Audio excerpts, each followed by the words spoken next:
दोस्तों नमस्कार, मैं हूं डॉक्टर प्रदीप प्रसन्न। आप भी प्रसन्न होंगे ऐसी आशा ही नहीं, पूर्ण विश्वास है। आप सबका स्वागत है मेरे चैनल हिंदी की बिंदी पर। तो आइए आज कुछ नया सीखते हैं नए टॉपिक के साथ।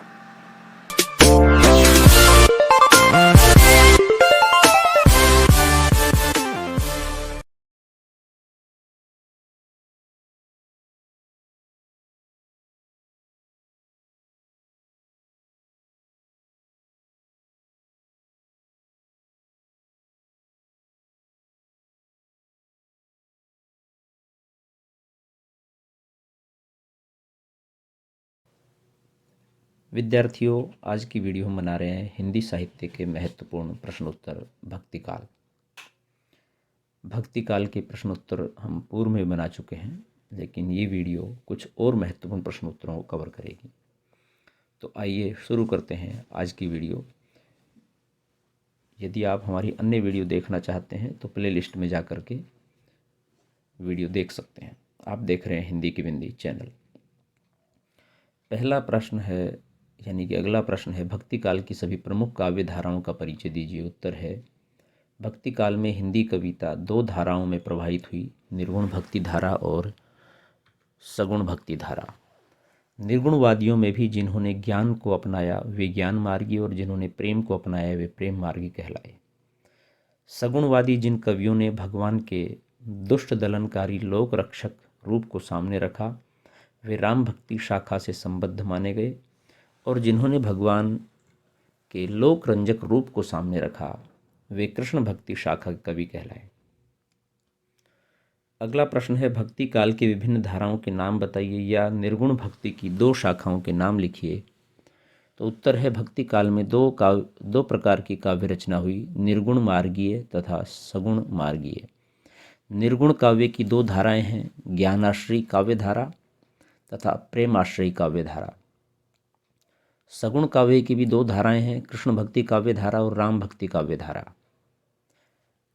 अगला प्रश्न है, संत काव्य का अर्थ स्पष्ट कीजिए, इस धारा के प्रमुख कवि का नाम भी लिखिए।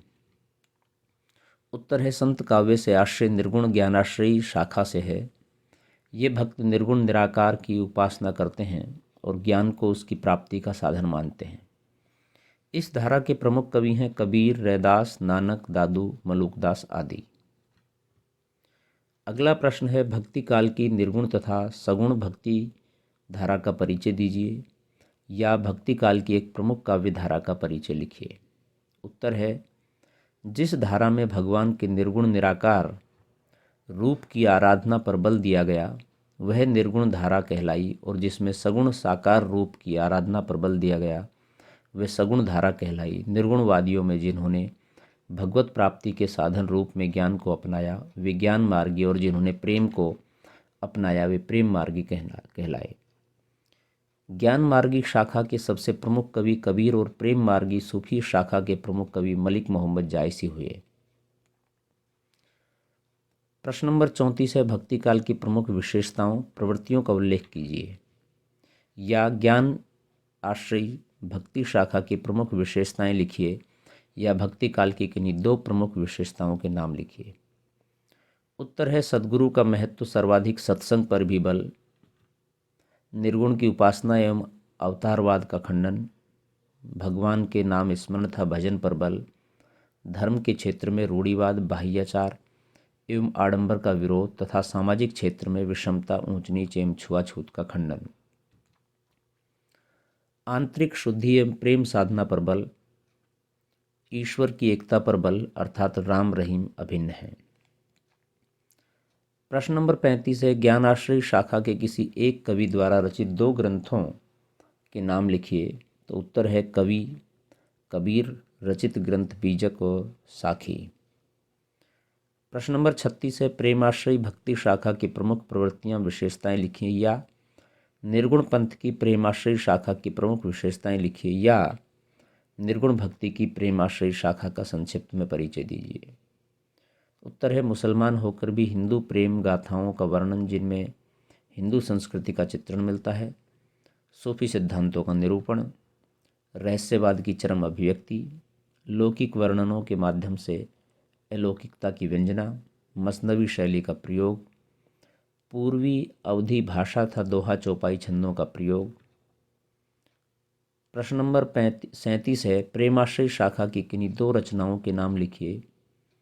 विद्यार्थियों, ये प्रश्न आपके लिए यदि आप नेट जेआरएफ की तैयारी कर रहे हैं या पीएचडी एंट्रेंस की तैयारी कर रहे हैं उनके लिए बहुत महत्वपूर्ण है। साथ ही साथ यदि आप अनेक प्रतियोगी परीक्षाएं दे रहे हैं, खासतौर से किसी भी पीएससी वाली, तो आपके लिए बहुत अनिवार्य है, बहुत ज़रूरी है। तो इन्हें गंभीरता से देखें, पढ़ें और आपके लिए लाभदायक है।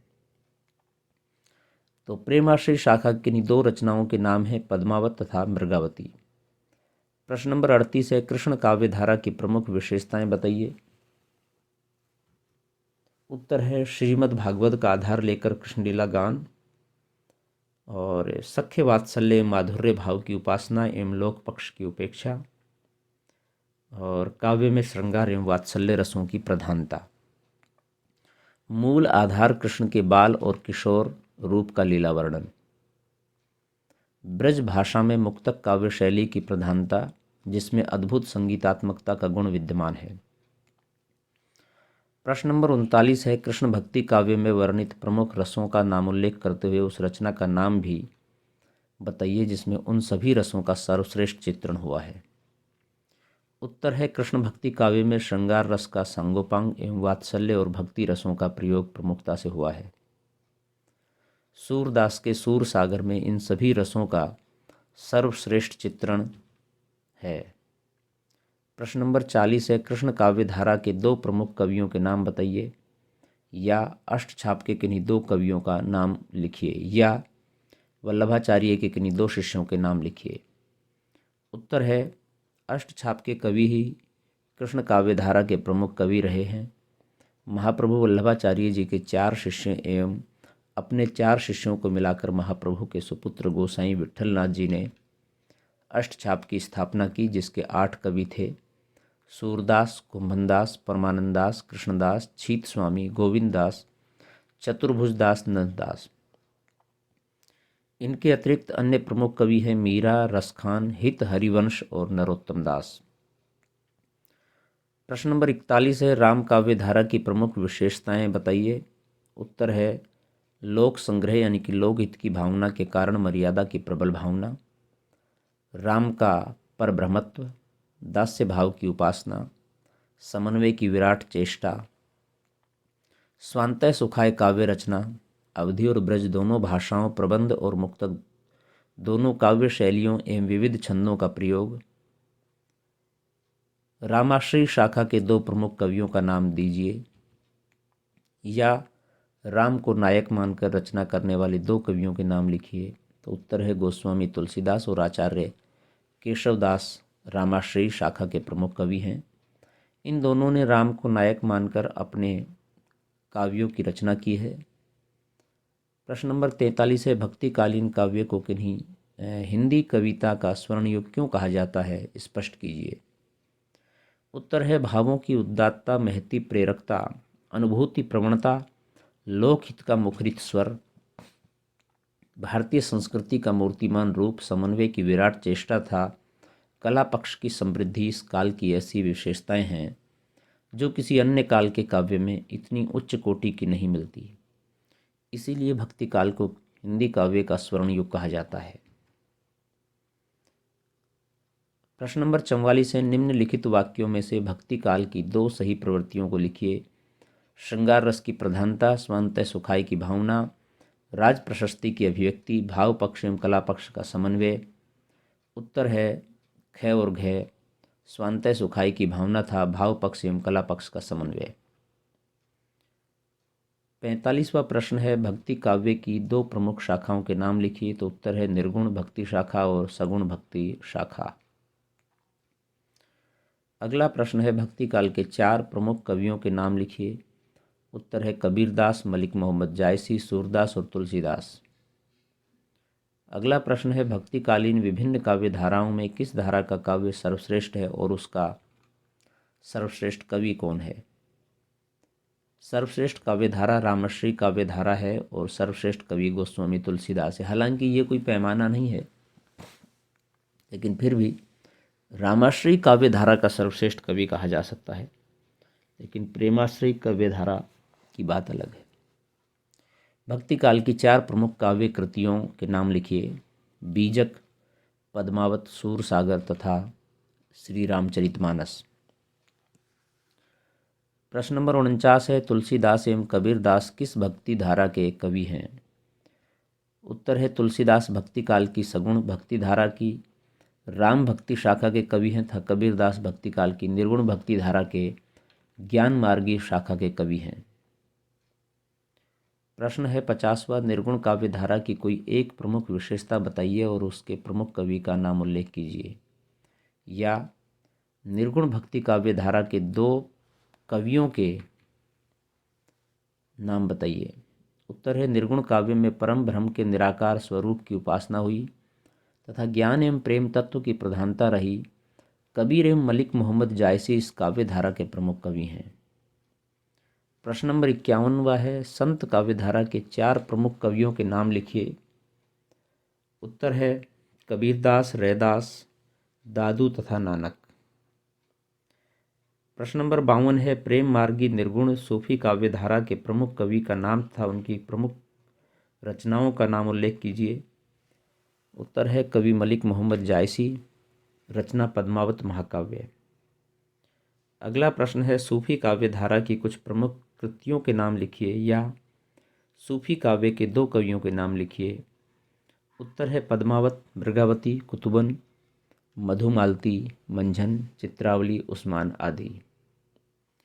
अगला प्रश्न है, महिका शेषी की को रही कहने वाले कवि का नाम क्या है? उत्तर है प्रश्न में उल्लेखित पंक्ति कहने वाले कवि का नाम मलिक मोहम्मद जायसी है। अगला प्रश्न है, सगुण कृष्ण भक्त शाखा के 4 प्रमुख कवियों के नाम लिखिए।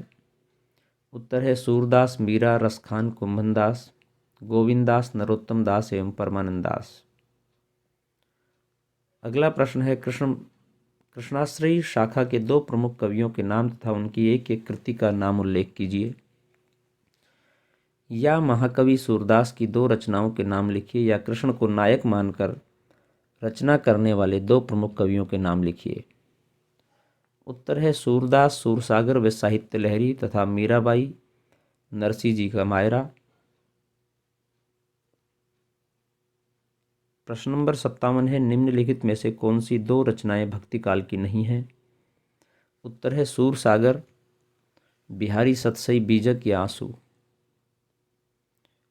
उत्तर बिहारी सतसई रीतिकाल और आंसू छायावाद भक्तिकाल की रचनाएं नहीं है, बाकी 2 हैं। प्रश्न नंबर 58 है, राम काव्य धारा के 2 प्रमुख कवियों के नाम लिखिए। उत्तर है तुलसीदास राम काव्य धारा के प्रतिनिधि कवि हैं। अन्य प्रमुख कवि हैं केशवदास, नाभादास एवं सेनापति। अगला प्रश्न है, राम काव्य धारा की रचना किन भाषाओं में हुई है? उत्तर है राम काव्य धारा की रचना प्रमुख रूप से अवधी तथा ब्रज भाषा में हुई है। प्रश्न 60, ब्रज भाषा तथा अवधी भाषा के मध्यकालीन एक प्रसिद्ध काव्य महाकाव्य का नाम लिखिए। उत्तर ब्रजभाषा सूरसागर तथा अवधी भाषा श्री रामचरितमानस। प्रश्न नंबर 61 है, रामाश्रयी एवं कृष्णाश्रयी शाखा के एक प्रमुख काव्य का नाम लिखिए। उत्तर रामाश्रयी शाखा का प्रमुख महाकाव्य श्री रामचरितमानस तथा कृष्णाश्रयी शाखा का प्रमुख महाकाव्य सूरसागर है। अगला प्रश्न है, सगुण भक्ति काव्य धारा के 2 प्रमुख कवियों के नाम लिखिए। उत्तर है सगुण भक्ति काव्य धारा के 2 प्रमुख कवियों के नाम हैं सूरदास कृष्णाश्रयी काव्य धारा तथा गोस्वामी तुलसीदास रामाश्रयी काव्य धारा। राम भक्ति शाखा के किसी एक कवि तथा उसके द्वारा रचित ग्रंथों के नाम लिखिए। या सगुण भक्ति धारा की रामाश्रयी शाखा के किसी एक कवि द्वारा रचित 2 ग्रंथों के नाम लिखिए।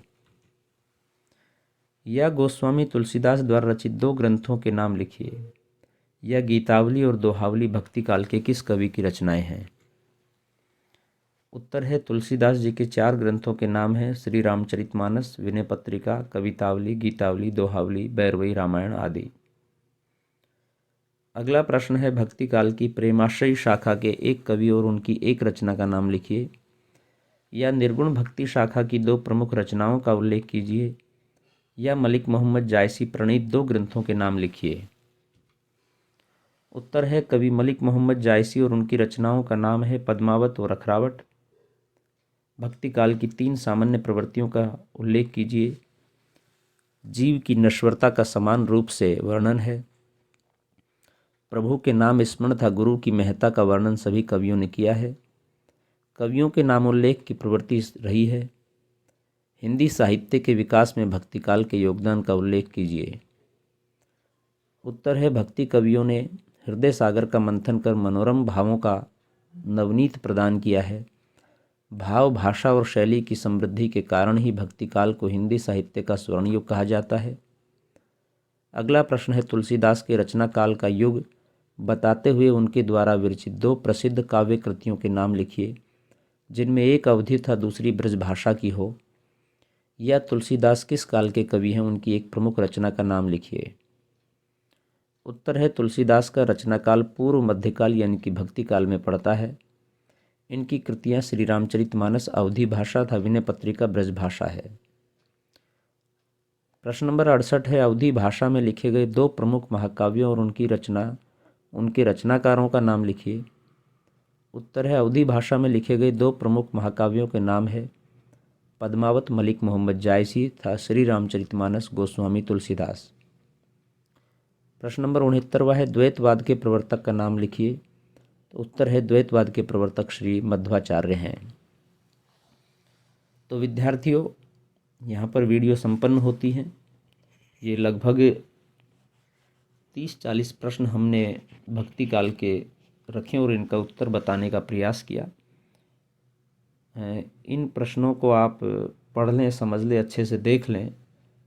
कम से कम 2 या 3 बार इस वीडियो को देखें ताकि आप बेहतर तरीके से समझ पाएँ। रटिए किसी को मत, लेकिन पढ़िएगा, समझिएगा, आप समझ जाएंगे और आपकी किसी भी प्रकार की प्रतियोगी परीक्षा जिसके अंदर की हिंदी साहित्य से संबंधित प्रश्न आते हैं उसके लिए बहुत उपयोगी है। ख़ास तौर से जैसा कि हमने पूर्व में बताया, आरपीएससी है, किसी भी प्रदेश की पीएससी हो, उसकी हिंदी लेक्चर की आप तैयारी कर रहे हैं, स्कूल या कॉलेज लेक्चर हिंदी व्याख्याता की तैयारी आप कर रहे हैं, नेट जेआरएफ पीएचडी एंट्रेंस की आप तैयारी कर रहे हैं, तो इन सब के लिए आपके बहुत उपयोगी है वीडियो। तो वीडियो ही समाप्त होती है। वीडियो आपने पूरी देखी, इसके लिए आपका बहुत बहुत आभार। यदि वीडियो आपको अच्छी लगी हो तो इसे लाइक करें, शेयर करें, कमेंट्स करें और हिंदी की बिंदी चैनल को सब्सक्राइब करना न भूलें। साथ ही साथ बेल आइकॉन को भी दबा लें। आपको इसी प्रकार की हिंदी साहित्य, हिंदी व्याकरण, हिंदी भाषा की वीडियो इस चैनल पर मिलती रहती हैं। और भी वीडियो आपको मिले ताकि नोटिफिकेशन वगैरह सूचना समय पर मिल जाए। यदि आपके मन में कोई सवाल हो, कोई जिज्ञासा हो, कोई प्रश्न हो इस वीडियो को लेकर के या किसी अन्य टॉपिक को लेकर के, तो आप कमेंट्स के माध्यम से हमें बताइए, हम उसका समाधान करने का प्रयास करेंगे।